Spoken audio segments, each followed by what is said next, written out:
Um bom dia a todos. Damos início ao nosso segundo semestre do ano de 2020, ainda trabalhando de forma remota em razão da pandemia de Covid-19 que nós estamos enfrentando. Nós já trabalhamos no semestre passado com o Direito Processual Civil 5. Conseguimos aí ao longo do período também de pandemia, nós conseguimos estabelecer uma boa interação através desses mecanismos de comunicação à distância. E nesse segundo semestre, nós vamos buscar aproveitar tudo aquilo que foi feito no primeiro semestre e que surtiu bons efeitos, e aquilo que possa ser melhorado, nós vamos buscar melhorar. É importante que nós tenhamos sempre um feedback em relação às aulas e aos sistemas que são utilizados. Então, vamos já dar início aí de forma efetiva ao nosso semestre com essa aula que na realidade é uma aula de apresentação acerca da disciplina Direito Processual Civil 6. Penso que praticamente todos tiveram aula comigo no primeiro semestre. Aqueles que não tiveram aula em razão de modificação de turma ou em razão de transferência, né? Meu nome é Denis Domingues Hermida, tá? Sou professor aqui da casa já há 12 anos, sou formado na casa, inclusive, sou formado na Faculdade Católica de Direito de Santos, tenho muito orgulho disso. Então, tem dois Denis no quadro docente, o professor Denis de Miranda Fiuza, que foi meu professor na área de direito tributário, e tem eu, Denis Hermida, na área de direito processual civil e também na área de direito empresarial.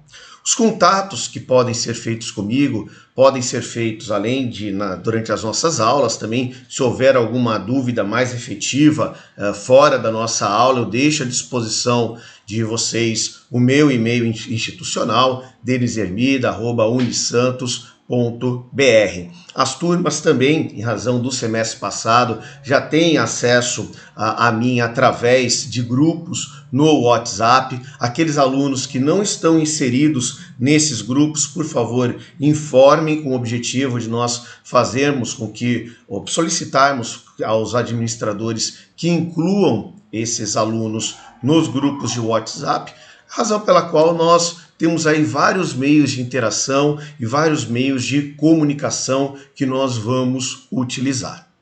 No que se refere à bibliografia básica que nós utilizaremos ao longo deste segundo semestre de 2020, agora no 8º semestre, né? Vocês já estão aí caminhando para o fim do curso. Na realidade, o que nós vamos utilizar é a mesma referência bibliográfica que nós tivemos no primeiro semestre, que é a obra do professor Marcos Vinícius Reis Gonçalves.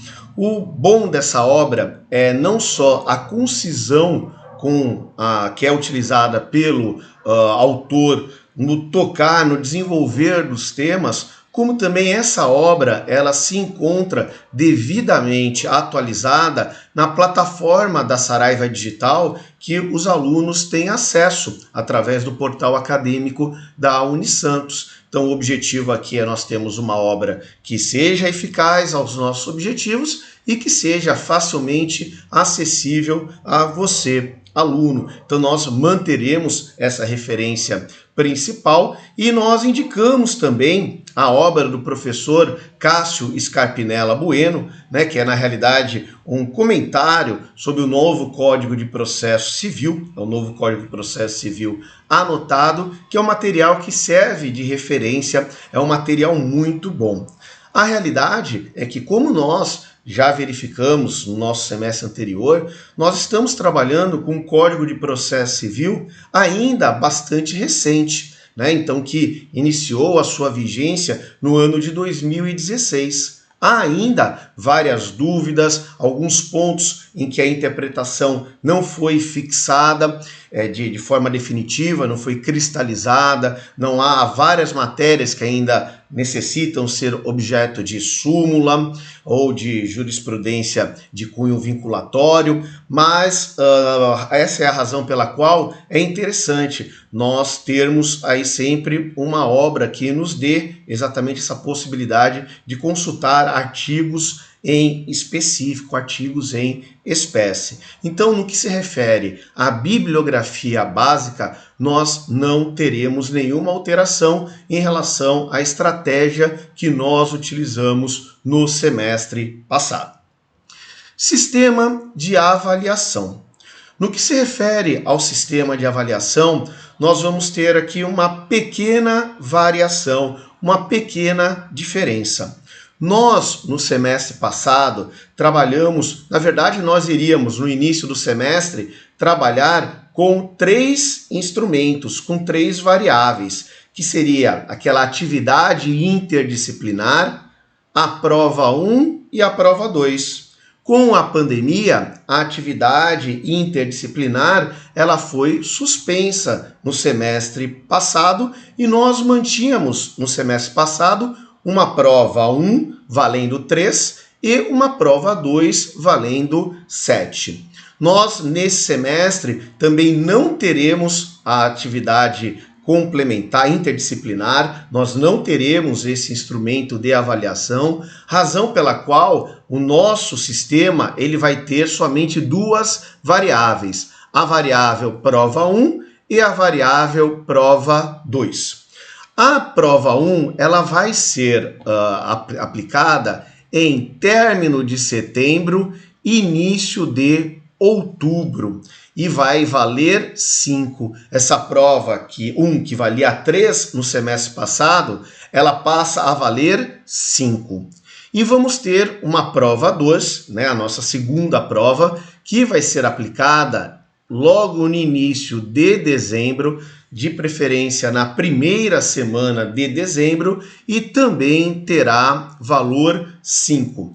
Valendo lembrar, porque alguns alunos acabaram se confundindo ao final do semestre passado, aqui nós não vamos trabalhar com pesos, né? Simplesmente a nota final de vocês vai ser o somatório da nota na P1 com o que foi obtido na nota, a título de nota da P2. Então a gente tem uma prova 1 valendo 5, uma prova 2 valendo 5 e a soma de ambas tem uma nota máxima 10 e para que o aluno possa ser aprovado sem a necessidade de exame, é necessário que nesta soma ele alcance pelo menos a nota 7. Trabalharemos enquanto houver a pandemia e mantendo-se a suspensão das aulas presenciais, enquanto houver essa manutenção das aulas de forma ainda remota, nós teremos as nossas avaliações feitas de forma remota, né, por via digital, através do Moodle, e voltando às aulas presenciais, a prova ou as provas que ainda não foram aplicadas passarão a ser aplicadas de forma presencial. Então, nesse começo de semestre, em que nós tivemos uma determinação no sentido de manter as atividades acadêmicas de forma remota, enquanto se mantiver essa estrutura, as nossas atividades elas serão todas feitas mediante a intervenção da internet. Bom, e agora vamos à parte que é das partes que são mais interessantes, né, para nós. Metodologia. Então, como nós já começávamos a falar, em termos de metodologia, o meu objetivo é iniciar esse semestre letivo utilizando-nos do mesmo método que nós utilizamos no semestre passado, a partir da suspensão das aulas presenciais. Nós vamos trabalhar através de videoaulas que, inclusive, para facilitar, permitir uma edição melhor, permitir a utilização de slides, essas videoaulas eu costumo preparar com antecedência. Deixo à disposição de vocês para o dia da respectiva aula. Eu já deixo à disposição de vocês o link no Moodle, um link do YouTube que nos leva a essa videoaula. E essas videoaulas eu busco fazer com que elas tenham duração que não ultrapassem 1 hora. Haverá algumas situações em que nós teremos alguns temas um pouco mais amplos, o que fará com que nós tenhamos que ultrapassar um pouquinho essa 1 hora. Mas em situações em que eu puder reduzir o tempo de aula, eu o farei em termos de tempo de videoaula. Por quê? Porque nós sabemos, né, que depois de mais de 1 hora ouvindo alguém de forma incessante, nós já começamos a nos cansar. Então, razão pela qual eu busco utilizar esse sistema, né? Inclusive, já havia comentado com muitos alunos no semestre passado acerca dessa estratégia de buscarmos não ultrapassar 1 hora de videoaula. A nossa interação no dia da aula vai ser feita através do Discord. Então, eu deixarei o material disponível para a respectiva aula, eu deixarei os links, bem como os arquivos, à disposição tanto no Moodle, como eu também deixarei à disposição no Discord, na nossa sala de aula no Discord. Valendo lembrar que eu buscarei aproveitar a mesma sala de aula do Discord que nós utilizamos no semestre passado. Mas mesmo assim, para cada aula eu vou reiterar o link da página. Peço aos alunos que respeitem, por favor, o início das nossas aulas, para que nós possamos ter uma aula que seja efetiva, que seja concisa, em que nós consigamos alcançar todos os nossos objetivos. É importante a participação dos alunos. Então, nas nossas sessões do Discord, eu vou, assim como no semestre passado, destinar um determinado tempo, que já é o tempo que eu sei que é o tempo da videoaula. Eu vou disponibilizar um período para que os alunos possam ter acesso e possam assistir à videoaula.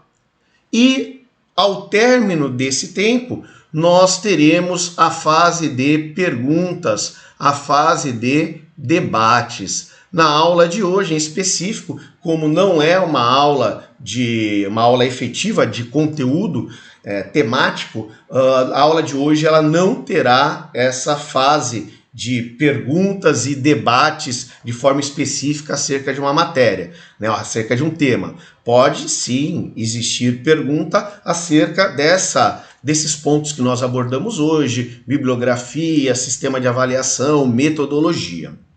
E, pessoal, no Moodle, além de deixar o link, os links, seja link de acesso à respectiva videoaula do dia, como também o link da nossa sala de aula no Discord, eu também deixarei à disposição de vocês os folhetos, que já é aquele material contendo os slides com os quais nós trabalharemos durante a videoaula, e esses folhetos eles servem para que o aluno possa, acompanhando a videoaula, realizar as anotações específicas, sem precisar repetir o que consta no slide, mas que possa sim ali realizar apontamentos de eventuais questões que eu tenha abordado em excesso, além, transbordando aquele conteúdo das informações contidas em cada um dos slides utilizados por nós. Então esse folheto já vai estar à disposição de vocês no Moodle, aula por aula, e também no Moodle para toda a aula, à exceção da aula de hoje, em que nós, repito, não estamos tratando de um tema específico. Em toda a aula nós teremos um fórum. Nesse fórum eu farei uma ou farei duas perguntas que devem ser respondidas pelo aluno no próprio fórum, no Moodle, e será exatamente dessa resposta no fórum que nós vamos vincular a presença ou a ausência do aluno naquela respectiva aula. Eu utilizarei este instrumento. E algo que é importante, pessoal, eu delimitarei o tempo para a resposta do fórum. O objetivo é estimular o aluno a assistir a videoaula de forma contemporânea, de forma conjunta com o horário da aula, fazendo com que possa ser respondida a questão do fórum exatamente durante a aula, sem comprometer outras aulas, horário de outras aulas, ou trazer ainda mais atividades para o aluno realizar fora do período de aula. O objetivo, pessoal, é facilitar. Então, nós teremos, para cada aula, com exceção dessa, nós teremos o fórum. E é muito importante, pessoal, vai iniciar a aula. Vai entrar na sala de aula do Discord. O que faz? Já entra no Moodle, já acessa o Moodle e, mais especificamente, já acessa o fórum. A resposta da questão ou das questões constantes do fórum já vão estar contidas na explanação que eu farei durante a videoaula, né? Então já se torna algo, inclusive, automático e fácil com que se trabalhar. Esses são os pontos preliminares que eu gostaria de abordar e, a partir de agora, o que nós vamos tratar na aula de hoje é o que será conversado nesse semestre. Quais serão os temas a serem tratados nesse semestre? No semestre passado, nós tratamos, num primeiro momento, de tutelas provisórias e, num segundo momento, nós estudamos o cumprimento de sentença. Nós começamos a estudar a chamada execução de título executivo. Só que nós estudamos a execução de título executivo judicial, que recebe a denominação de cumprimento de sentença e que é um incidente, em regra, é um incidente dentro do processo já existente. O que nós vamos tratar neste segundo semestre é acerca da execução de títulos executivos extrajudiciais. Então, nós temos lá no Código de Processo Civil, no artigo 784, do Código de Processo Civil, tá fugindo, mas nós chegamos lá.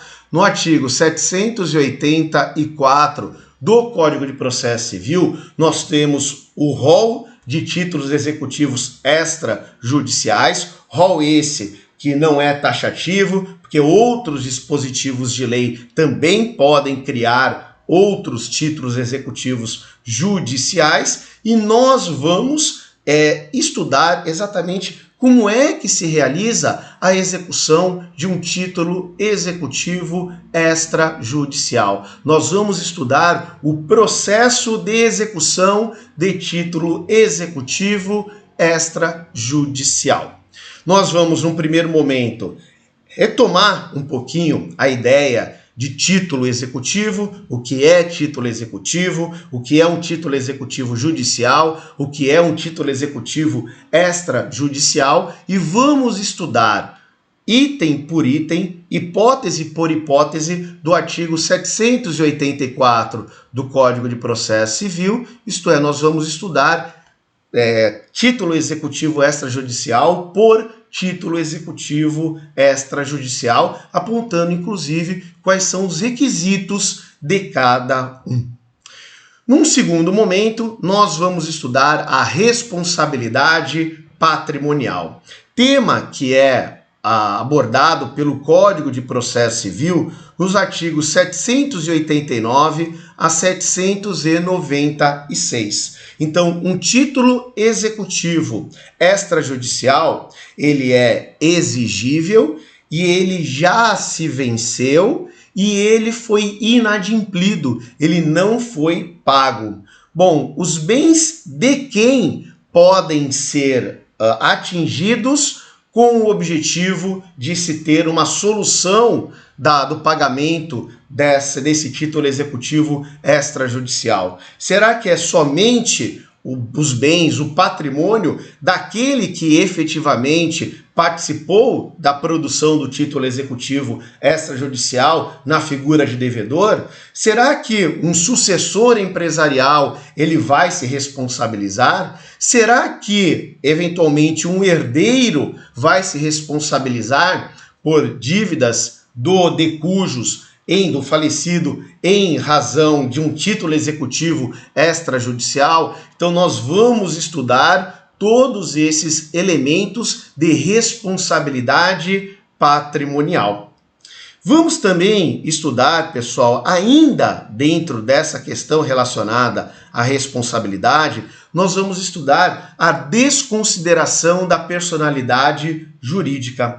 Tema esse que já foi objeto de estudos por vocês lá no primeiro ou talvez segundo ano da faculdade de Direito, em Direito Civil, quando do estudo das pessoas, e mais especificamente do estudo das pessoas jurídicas, foi estudado o artigo 50 do Código Civil, tá? Que nós não estamos falando no Código de Processo Civil, mas do Código Civil foi estudado o artigo 50 do Código Civil, que é o artigo que trata da desconsideração da personalidade jurídica, isto é, em situações em que, numa execução, seja de título executivo judicial, que no caso é o cumprimento de sentença, seja no caso de título executivo extrajudicial, os sócios podem ser responsabilizados por determinadas obrigações da pessoa jurídica, por exemplo, da sociedade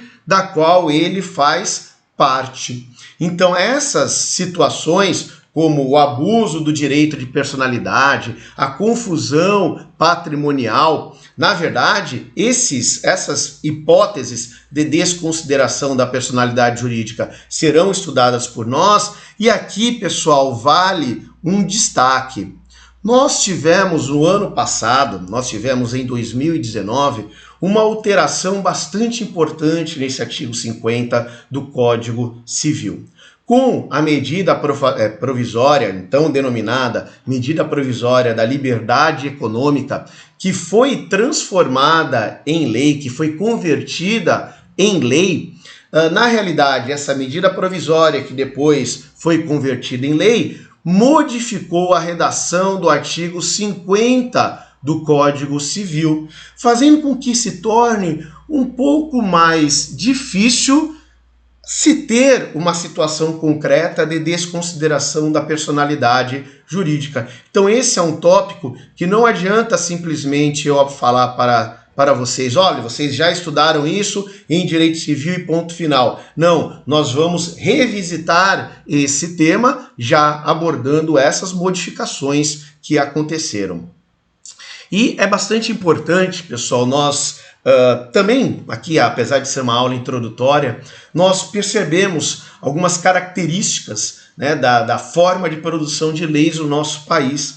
Muitas vezes nós tomamos verdadeiras surpresas, verdadeiros sustos, porque você tem às vezes uma lei que tem um determinado título, isto é, ela se refere a um determinado tema, e você vai ver lá no meio da lei um dispositivo que trata de um tema totalmente diverso. Então, muitas vezes a população direciona a sua atenção ao nome do projeto de lei e deixa de se atentar a quais são os artigos que compõem esse projeto de lei. E muitas vezes ocorrem algumas modificações que só serão sentidas pela sociedade efetivamente depois que esse projeto de lei já foi objeto de deliberação, já foi objeto de sanção e já foi objeto de publicação e acaba por entrar em vigência, né? Essa questão do artigo 50 é uma questão que nós vamos discutir bastante como um exemplo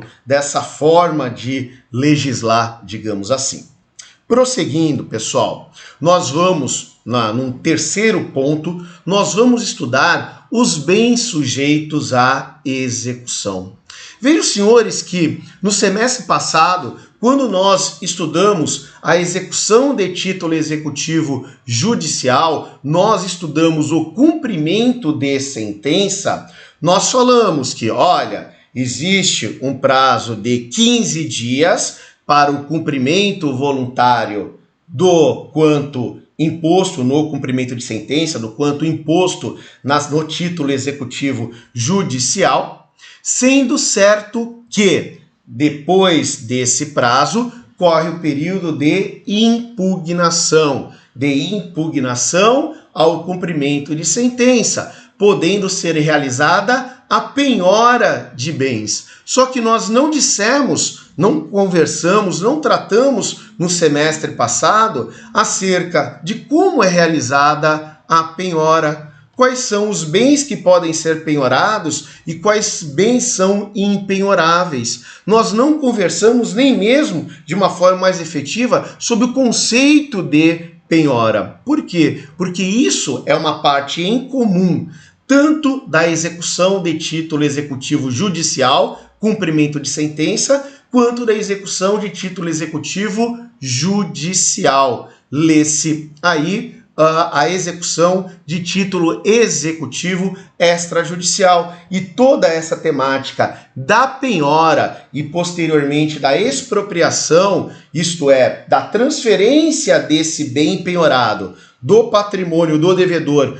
para o patrimônio de um terceiro, nós vamos estudar nesse semestre. Então nós vamos estudar inicialmente quais são os bens sujeitos à execução, que bens podem ser penhorados, quais são os bens que são impenhoráveis, quais os bens que não podem ser objeto de execução, situações em que o bem que pertence ao executado se encontra em poder de terceiro. A posse desse bem está com uma terceira pessoa. Como vai ser realizada a penhora desse bem?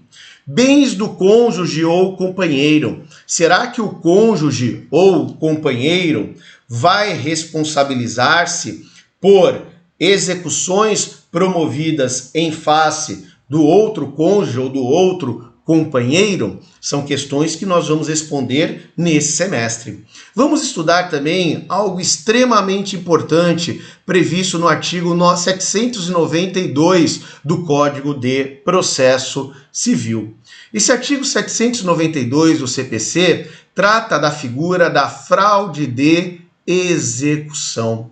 A fraude de execução, ela é aplicável em situações específicas previstas no artigo 792 do Código de Processo Civil, em situações em que o bem do devedor é transferido para terceiro, ou então não é alienado, mas é onerado, incide algum ônus em relação a esse bem, prejudicando a penhora desse bem. E aí? E nessas situações determinadas pelo artigo 792, que se enquadram como fraude de execução, então o bem foi transferido pelo devedor a terceiro ou foi onerado, por exemplo, com hipoteca ou com penhor, foi onerado numa situação que se caracteriza como fraude de execução. Será que esse bem poderá ser penhorado? Será que vai se desconsiderar essa alienação ou essa oneração realizada através de fraude de execução e esse bem poderá ser penhorado? É isso que nós estudaremos. E nós precisaremos diferenciar a fraude de execução com um instituto que vocês já estudaram, né? Quando do estudo dos negócios jurídicos, vocês estudaram um vício do negócio jurídico denominado fraude contra credores, né? Quando há o concilium fraudis e o animus damini, isto é, a vontade de enganar, digamos assim, ou de não pagar outros credores, realiza-se um ato de transferência de bens. Nós precisamos saber diferenciar a fraude de execução da fraude contra credores, mesmo porque a alegação de ocorrência de fraude de execução pode ocorrer nos próprios autos da execução, seja cumprimento de sentença, seja execução de título executivo extrajudicial. Já a fraude contra credores, vocês já estudaram que para que nós tenhamos a anulação do negócio jurídico em razão do vício, fraude contra credores, é necessária a propositura de uma ação específica, que é a chamada ação pauliana. Então, vejam, senhores, como nós andamos, mas sempre nós temos que estar de olho naquilo que nós já vimos no decorrer dessa nossa caminhada pela área do direito, pela academia de direito. Passaremos depois ao estudo de forma específica e buscando transmitir a vocês um enfoque prático bastante grande. Nós vamos estudar o processo de execução por quantia certa contra devedor solvente, baseado em título executivo extrajudicial. Então, execução de título executivo extrajudicial, em que o objetivo é receber uma determinada quantia em dinheiro, que é a obrigação contida nesse título executivo. Vamos estudar e vamos elaborar juntos petição inicial, vamos verificar quais são os requisitos do despacho inicial, como pode ser realizada a citação do executado, se o executado estiver em um lugar incerto e não sabido e a citação tiver que ser feita, por exemplo, por edital, nós vamos estudar a possibilidade de arresto, havendo uma citação por edital e havendo o arresto, quem poderá defender o executado? Não será o Chapolin Colorado, né? Será nomeado um curador para defender este executado que não foi citado de forma pessoal direta e sim por edital. Vamos estudar na ação como pode ser realizado o pagamento voluntário e se não houver o pagamento, nós vamos estudar como deve ser realizada a penhora, como que se realiza o depósito, a guarda desse bem penhorado, quais são as pessoas que devem ser intimadas acerca dessa penhora realizada. E vamos estudar também como que ocorre a expropriação do bem penhorado. Isto é, foi penhorado um carro. E aí, o que acontece? Esse carro, ele vai ter que ser transformado, entre aspas aqui, em dinheiro. Como que isso é feito? Isso é feito através dos meios de expropriação, seja através da adjudicação, em que o credor,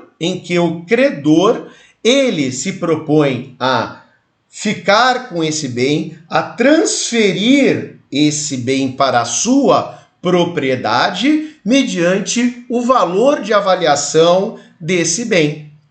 Pode acontecer também de não termos a adjudicação e termos a alienação por iniciativa particular. Isto é, o juiz vai nomear um corretor de imóveis ou um corretor da Bolsa de Valores. Tudo depende do bem que está sendo penhorado e que deverá ser alienado a título de expropriação, e será essa pessoa nomeada que será responsável por encontrar um comprador para esse bem penhorado. Então aqui é a alienação por iniciativa particular, em que inclusive o próprio credor pode encontrar um comprador para esse bem penhorado. Será uma alienação por iniciativa particular também.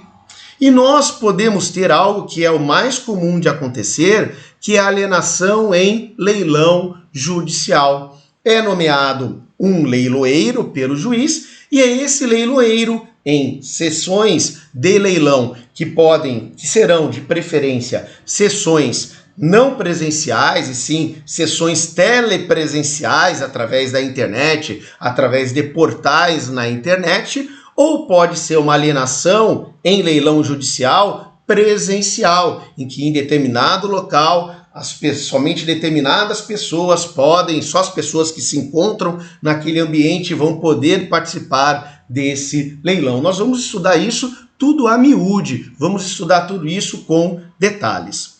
Vamos estudar também os embargos do devedor, mais especificamente os chamados embargos à execução. Como é que o devedor pode se defender no processo de execução por título executivo extrajudicial. Lá no cumprimento de sentença, na execução por título executivo judicial, nós tínhamos a figura da impugnação ao cumprimento de sentença. Aqui nós teremos uma outra figura, que é a figura dos embargos à execução, que tem natureza jurídica diferente da impugnação, tem requisitos diferentes da impugnação e nós vamos tratar com detalhes. Esta parte, esse tema número 4 e tema número 5 são os temas que vão nos trazer um maior dispêndio de tempo, em que nós teremos um maior conteúdo.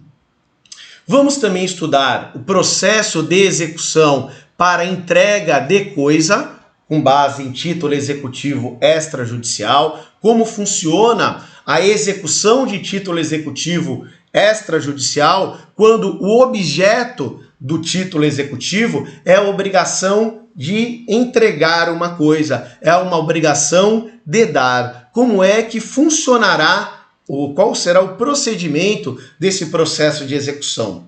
Processo de execução de obrigação de fazer ou de não fazer. Se no título executivo extrajudicial estiver lá prevista uma obrigação de fazer ou de não fazer que foi descumprida, como é que será o processo de execução, objetivando defender os interesses, inicialmente, do credor. Vamos também, já na parte final dos nossos estudos, nós vamos estudar a execução de alimentos e vamos estudar também a execução contra a fazenda pública. Na parte de execução contra a fazenda pública também caberá muita atenção nossa, sabemos quando é que a execução vai correr, vai se desenvolver através de requisição de pequeno valor ou vai se desenvolver através de precatório. Em suma, meus alunos, meus amigos, na realidade essa temática do semestre, desse segundo semestre, é uma temática bastante extensa, é um acompanhamento daquilo que nós já vimos no primeiro semestre e que, na realidade, é extremamente interessante e extremamente importante, pessoal. Extremamente importante, porque de nada adianta eu ter um baita de um domínio do processo de conhecimento, da fase de conhecimento do processo, e eu não domino a execução. Então eu não conheço quais são os bens que são penhoráveis ou impenhoráveis, eu não sei quando detectar quando há uma fraude contra credores ou uma fraude de execução. Eu não sei diferenciar a adjudicação da alienação por iniciativa particular da alienação por leilão judicial. Vejam que isso são elementos que, na realidade, são imprescindíveis ao profissional do direito. Então, encerrando essa nossa aula de hoje, eu me coloco à disposição para todas as dúvidas que surgirem, não tanto na aula de hoje, que talvez não haja tantas dúvidas assim, mas durante todas as nossas aulas. E aprendam, por favor, mentalizem. Não tenham preconceito do ensino à distância. Nós temos hoje esse ensino à distância, entre aspas, essa interação à distância não presencial como algo momentâneo dentro do nosso curso. Mas tenham a certeza, essa é a realidade que vocês enfrentarão nos próximos anos, seja em matéria de graduação, seja em matéria de pós-graduação, lato sensu, seja em matéria de mestrado e de doutorado. Então, apliquem-se e vocês me têm aí ao seu lado para o que der e vier. Um grande abraço a todos.